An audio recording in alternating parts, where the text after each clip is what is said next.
the mayor, Boris Johnson, just issued a press release saying he's cutting the he's having to cut, hard times, the electric vehicle infrastructure budget, by an awful lot. And his solution is to work, more with the private sector. So it was just interesting listening to Madrid. I do think that clean fuel, electric cars, all the different types of cars, get away from diesel, for goodness sake, if we possibly can, is going to be the way forward. But even then, we can't have a city which is a linear car park because everyone's sitting in congestion. We have to sort of break that. There's a very nice advertisement of a very sleek businessman walking, his car's in the background, he's putting his keys in his pocket, and it says, if you're intelligent enough to own a BMW, you're intelligent enough to know when not to use it. And I think, I used to quote that, this in the 90s, when I was trying to change attitudes towards the car.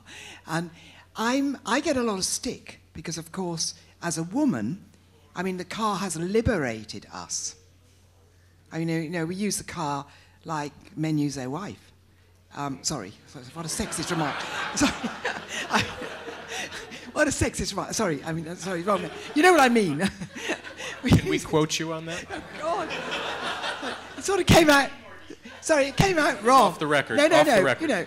Well, we had to fetch the kids and to pick up this. And we have to do multiple trips. We're going to the nursery, and then we're going to dry cleaners, and then we're going to here and there and so on. And it is very difficult. And what we're trying to do in London is we've been trying to sort of crack that by having, hail and ride. And, there are all sorts of other initiatives. But most cities, take Los Angeles. When I was talking to your mayor there, I said, look, you've got roads built for tanks. You've got lanes for everything, absolutely everything. You could have a lane for buggies. They have a special lane for gang members now. But you could have so many bus lanes there. It would be absolutely express buses going so fast. I just wanted to say something about, and I agree about car clubs. And now we're getting premium developments with car clubs. We call them car clubs. Car sharing is also another idea, and there's some very good ideas on social marketing. So people get lifts together. I'm just thinking of any other. And Go points. Loco is one example of that, which Robin Chase developed, the founder of the first successful car share company. That's so right. And she founded Zipcar, and now she's developed this rideshare strategy. Rideshare, exactly. Which essentially directs rideshare opportunities to your mobile phone. That's right. That's absolutely right. Well, let's turn to the speaker, the question back there. Who has the microphone? Stand up and introduce yourself, please. I'm Vincent Wong. I host a morning show here. Would like to thank all the innovative ideas that the speaker has presented today. While I'm listening to your ideas, I keep thinking that do we need a new definition of urbanization? Because today's session is urbanization and transportation. And I think the concept is changing. And how would you define urbanization now? And what's your experience in your respective city, Guiyang, LA, London? And I don't think the riches in Hong Kong who bought BMW are intelligent enough.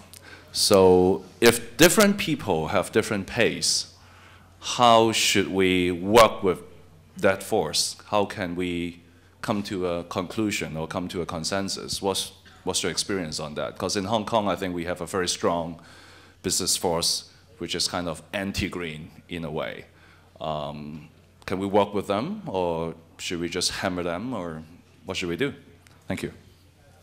We're going to take a couple of questions and put them together, but I'd like to maybe reframe it with your permission, which is, what's the definition of positive urbanization in our cities? Because we don't want to give you a textbook definition, which usually is pretty negative, but we'll try to define the positive urbanization. Yes, here. Raymond Yap, Heroes 2. My actual question also regards urbanization. Mr.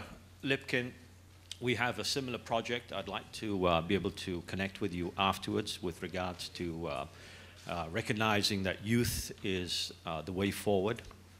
We have a program that we've launched recently that we're actually building, and it revolves around the recognition of youth and the involvement of youth in solving the problem.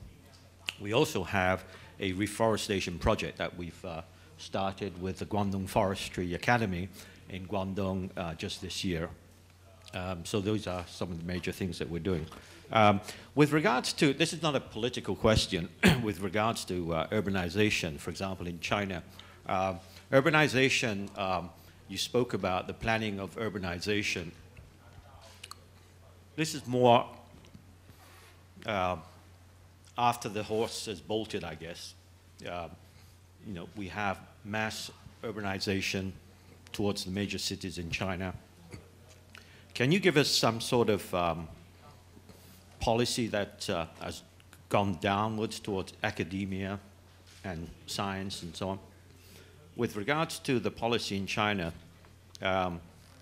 is urbanization or the slowing down of urbanization a policy in China? Good. Another urbanization question. We're going to collect a few of these that are related. Yes, please stand up and introduce yourself.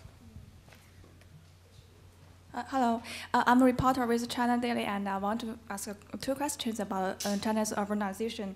The first is, as you know, many Chinese farmers make a living on their farmland only, and how can the Chinese government solve their employment problems if they are immigrated to the cities?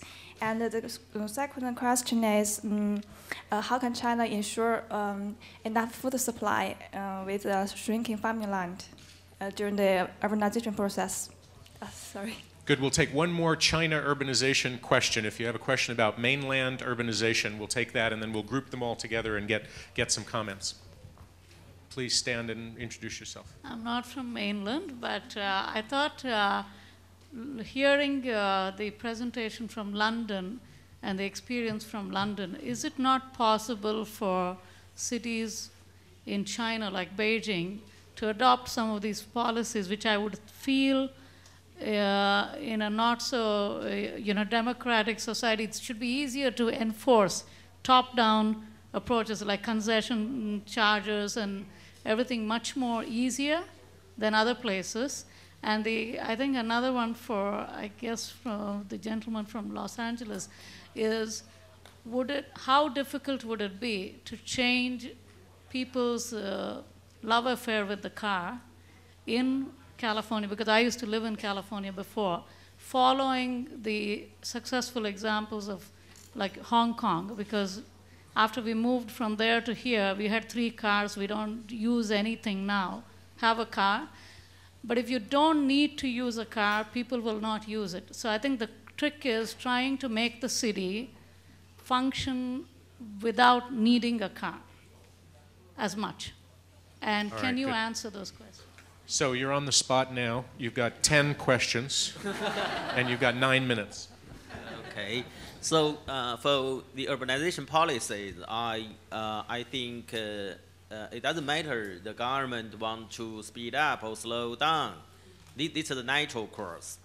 I mean, we're giving over 700 million rural people there without adequate access to infrastructure. I mean, electricity, road, tap water, sewage system, and this is the core for urbanization. Anyway, you need to improve their living standard. Anyway, you need to provide for infrastructure service to them.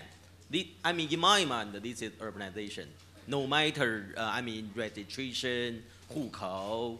So the real significant meaning is better service to people. So given this understanding of urbanization, I think the government should develop more smart, more integrative, and more environmentally soundly policies and institutional arrangement for urbanization.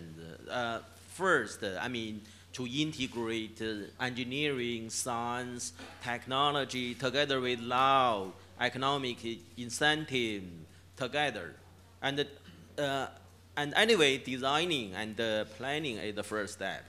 I mean, to decide for some specific place, I mean, what size the city should be, and where, how you link between city and within city. So it's a matter of urban planning. So this is the first thing. And the second question from that lady, I mean, the job opportunities, how to provide for job for rural people. Actually, if we can have the right investment, I mean, more environmentally sound,